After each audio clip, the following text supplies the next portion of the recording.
ಕನ್ನಡ ಚಿತ್ರರಂಗದಲ್ಲಿ different cinema ಎನಿಸಿಕೊಂಡ Upendra ಚಿತ್ರ ಈಗ ಮತ್ತೆ ಸುದ್ದಿಯಲ್ಲಿದೆ. ರಿಯಲ್ ಸ್ಟಾರ್ ಉಪೇಂದ್ರ ನಿರ್ದೇಶಿಸಿ ನಟಿಸಿದ್ದ ಈ ಸಿನಿಮಾ ಮತ್ತೆ ತೆರೆಗೆ ಬರಲಿದೆ.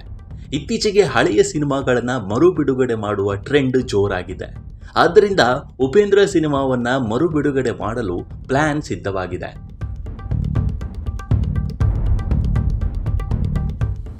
ಈ ಬಾರಿ ಪ್ರೇಕ್ಷಕರಿಗೆ ನಗದು ರೂಪದಲ್ಲಿ ಭರ್ಜರಿ ಬಹುಮಾನ ಸಿಗಲಿದೆ ಅನ್ನೋದು ವಿಶೇಷ.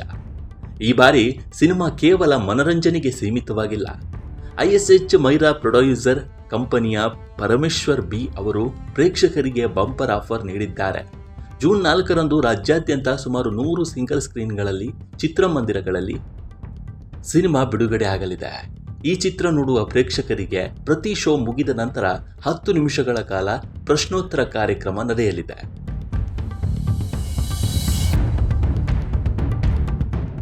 ಆಯಾ ಶೋನಲ್ಲಿ ಕೇಳಲಾಗುವ ಪ್ರಶ್ನೆಗೆ ಸರಿಯಾದ ಉತ್ತರ ನೀಡಿದ ಪ್ರೇಕ್ಷಕರಿಗೆ ಆ ನಿರ್ದಿಷ್ಟ ಶೋನ ಒಟ್ಟು ಕಲೆಕ್ಷನ್ ಹಣವನ್ನ ಬಹುಮಾನವಾಗಿ ನೀಡಲಾಗುತ್ತೆ.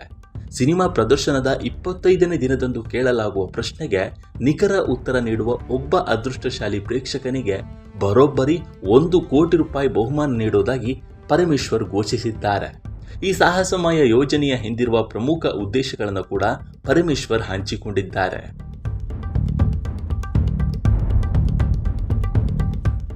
ಪ್ರಸ್ತುತ ಸಂಕಷ್ಟದಲ್ಲಿರುವ ಸಿಂಗಲ್ ಸ್ಕ್ರೀನ್ ಚಿತ್ರಮಂದಿರಗಳಿಗೆ ಪ್ರೇಕ್ಷಕರನ್ನ ಮರಳಿ ಕರೆತರುವುದು, ಇಂದಿನ ತಲೆಮಾರಿನ ಪ್ರೇಕ್ಷಕರಿಗೆ ಹಾಗೂ ಯುವ ಸಿನಿಮಾ ಮೇಕರ್ಗಳಿಗೆ ಕನ್ನಡ ಚಿತ್ರರಂಗದ ಮೈಲಿಗಲ್ಲು ಚಿತ್ರಗಳನ್ನು ಪರಿಚಯಿಸುವುದು, ಸಿನಿಮಾ ಬಿಡುಗಡೆ ಇಲ್ಲದ ಸಮಯದಲ್ಲಿ ಚಿತ್ರಮಂದಿರಗಳಿಗೆ ಚೈತನ್ಯ ತುಂಬುವುದು ಉದ್ದೇಶ ಎಂದು ಹೇಳಲಾಗಿದೆ.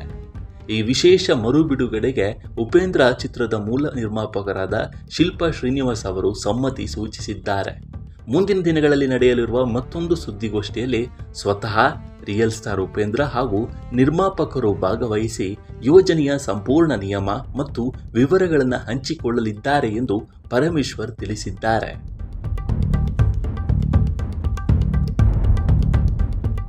ಸಾವಿರದ 1999ರಲ್ಲಿ ತೆರೆ ಕಂಡಿದ್ದ ಈ ಸಿನಿಮಾ ಈಗ 27 ವರ್ಷಗಳನ್ನು ಪೂರೈಸಿದೆ. ಈ ಬೆನ್ನಲ್ಲೇ ಮತ್ತೆ ಇಂದಿನ ಪೀಳಿಗೆಗೆ ಈ ಸಿನಿಮಾವನ್ನು ತೋರಿಸುವುದಕ್ಕೆ ಪರಮೇಶ್ವರ್ ಬಿ ಎಂಬುವರು ಮುಂದೆ ಬಂದಿದ್ದಾರೆ.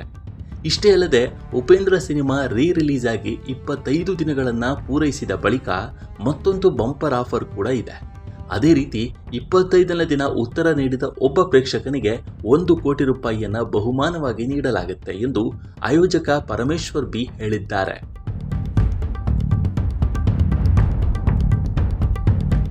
ಅಷ್ಟಕ್ಕೂ ಈ ಬಂಪರ್ ಆಫರ್ನ ಉದ್ದೇಶವೇನು ಅಂದರೆ, ಕನ್ನಡ ಚಿತ್ರರಂಗದ ಇತಿಹಾಸದಲ್ಲಿ ಮೈಲಿಗಲ್ಲು ಸಾಧಿಸಿದ ಸಿನಿಮಾಗಳನ್ನು ಈ ಜನರೇಷನ್ನ ಸಿನಿಮಾ ಪ್ರೇಮಿಗಳಿಗೆ ತಿಳಿಸುವುದಾಗಿದೆ. ಹಾಗೆ ಚಿತ್ರಮಂದಿರಗಳಿಗೆ ಪ್ರೇಕ್ಷಕರನ್ನು ಕರೆಸಿ ಸಿಂಗಲ್ ಸ್ಕ್ರೀನ್ಗಳನ್ನು ಉಳಿಸಿಕೊಳ್ಳುವುದು ಈ ಯೋಜನೆಯ ಮುಖ್ಯ ಉದ್ದೇಶ ಎನ್ನಲಾಗಿದೆ. ಈ ಬಗ್ಗೆ ನಿಮ್ಮ ಅಭಿಪ್ರಾಯವೇನು ಅನ್ನೋದನ್ನು ಕಾಮೆಂಟ್ ಮೂಲಕ ತಿಳಿಸಿ. ಮುಂದಿನ ವಿಡಿಯೋದಲ್ಲಿ ಸಿಗೋಣ. ನಮಸ್ಕಾರ.